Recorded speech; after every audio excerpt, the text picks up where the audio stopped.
So I've been promising to do a review on the 2015 Kawasaki Vulcan for quite a while now, and today I'm actually going to do it. So let me start off with talking about why I bought it in the first place. My first bike was a Kawasaki Vulcan 500. I wasn't really necessarily unhappy with the bike, but sometimes it had a sticking valve and it would only fire on one cylinder, so effectively it became a 250 instead of a 500. It had a lot of scratch and dents because the person that owned it before me dropped it a few times. Once I got really comfortable with that bike, I decided I needed something bigger, and I was considering between the Iron 883 or this one, and ultimately I wound up with this one because it was cheaper and a lot more reliable. I've owned this bike for about a year now, and I've put about 5,000 miles on it, and so far I really love this bike. They say it's a 650, but it's a 649cc engine, and there's a 6-speed gearbox. Having alloy wheels will save you a little bit of money when you get tires put on it in labor. The front suspension is non-adjustable. The rear has adjustment for preload only, and this is a chain drive bike. The brakes are single disc in the front and single disc in the rear.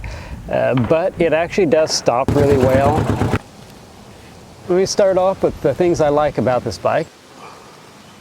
It has really good acceleration.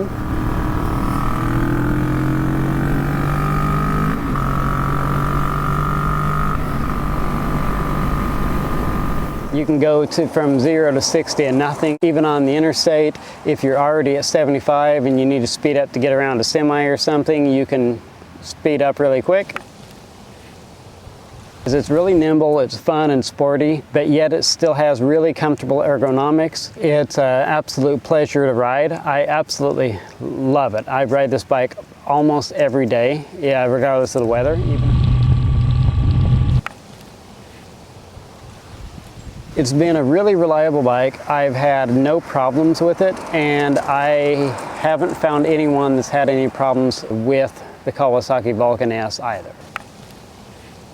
I average between 50 and 60 miles to the gallon, so I get around 55 most of the time, so that's really good.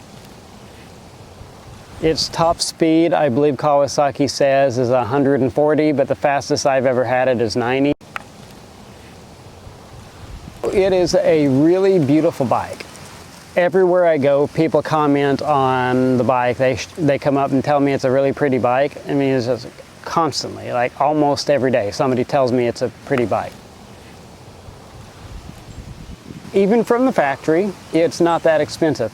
You can get a 2020 Kawasaki Vulcan S for right around $7,000, and the 2015 through 2020 models are pretty much the same, just different color schemes. I'm not very heavy, but I know people heavier than me that ride a Vulcan S, and there's plenty of power for one person. I am planning on putting a rear seat on it and taking my wife with me, and then I may need a bigger bike, but I haven't decided yet. I'll cross that bridge when I get there. There aren't a lot of cons on this bike, but there are a few, and so I'm going to have to talk about them. In first and second gears, the throttle was really twitchy. You barely twist the throttle, you go from not hardly moving at all to you're going over the speed limit. If you hit a bump and accidentally let go of the throttle, the engine braking was so severe that it would almost throw you over the handlebars. I actually fixed that problem by installing a booster plug, which was about $160. If you go to the card above, you will see the video on how I installed the booster plug. It was really simple to do. It cost about $165, I think, and it took about 10 minutes to install. And the difference is night and day. I wish that I had put a booster plug on it as soon as I bought it. So that corrected the twitchy throttle issue. The stock seat is pretty comfortable for short rides like riding around town, but anything over an hour, the seat gets a little bit uncomfortable and your backside falls asleep, and so about every hour or so I have to stop and get off the bike and walk around, or I can't feel my backside. In the future I plan on getting an aftermarket seat to fix that, but I haven't yet.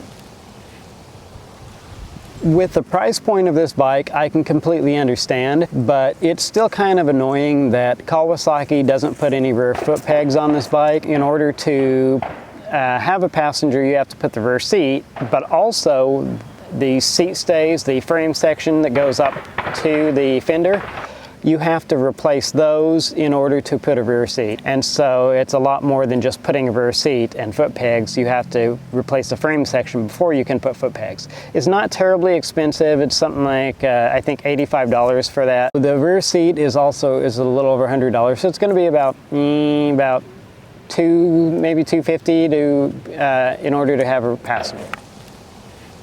The factory headlight was really dim, and I didn't really think that it was adequate.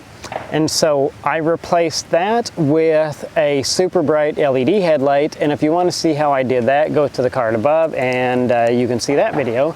But that wasn't too terribly expensive and it fixed that problem.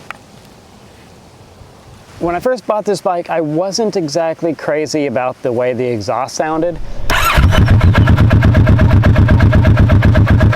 I strongly considered putting an aftermarket exhaust, but now I like it a lot better, and I've decided that there's more important things to spend money on than an exhaust, and so I'm just going to keep it the way it is, and it's not really that bad. I've come to it's like an acquired taste, so I've got to liking the exhaust. Because this is a sport bike engine in a cruiser setup, it's basically the same engine as the Kawasaki Ninja 650. It's a lot higher revving engine than you'll typically find in a cruiser. Some people like that and some people don't. My actual preference is to have a lower revving engine, and one day I will, but I've got used to this bike and I actually really love it. It's an absolute pleasure to ride. I get a lot of smiles per gallon on this thing. One day I will own an Indian Scout. My wife doesn't know that she agreed to this yet, but she's agreed to let me buy an Indian Scout if I get to 1,000 subscribers. So do me a solid and subscribe. I would greatly appreciate it.